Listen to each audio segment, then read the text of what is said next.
Where the rugged cliffs met the sapphire tides, lived a fisherman named Elias, known for a heart as vast as the ocean.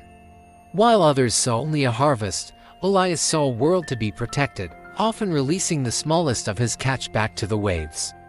Deep beneath the surface lay Azuria, a hidden kingdom of glowing coral and ancient magic. Ruled by the stern King Thalasar, Princess Marina, the king's daughter, was captivated by the land dweller who treated her father's subjects with such unusual compassion. But the harmony was shattered by a violent autumn storm. The sky turned black as the sea rose in a vengeful fury. Elias's boat was no match for the gale. As he reached out to save a trapped pod of dolphins, his vessel capsized into the abyss. Marina dove into the cold depths, ignoring the laws of her people. She caught him before the darkness could claim him. She dragged him to a deserted, moonlit beach. For a fleeting second, their eyes met. A bridge formed between two separate worlds. In the weeks that followed, Elias returned every evening. Eventually, Marina began to appear, her curiosity blooming into something much deeper. They shared stories of the stars and the seafloors. Elias carved intricate wooden birds for her, while she brought him pearls that glowed like the moon. But the king of Azuria had eyes everywhere. When he learned of his daughter's forbidden love, his rage shook the very foundation of the ocean.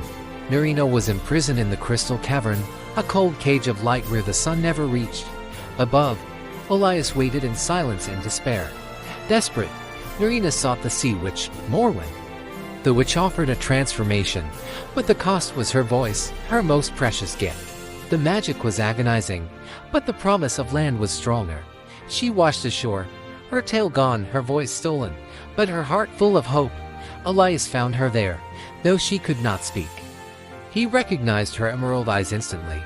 He took her home, and they built a life of quiet devotion. They communicated through touch and shared glances.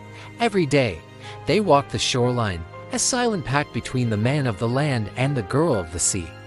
King Thalasar eventually rose from the waves to reclaim her.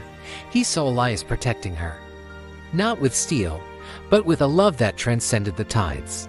Moved by the fisherman's pure heart, the king realized that love was the true bridge.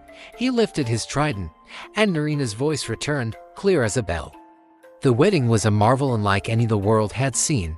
Humans and merfolk celebrated together on the sands, marking a new era of peace. Years passed into legends. An elderly Elias and Marina would sit by the water, watching their children play where the land meets the deep. Their story remains a reminder that kindness is a universal language, and love can truly unite two different worlds forever.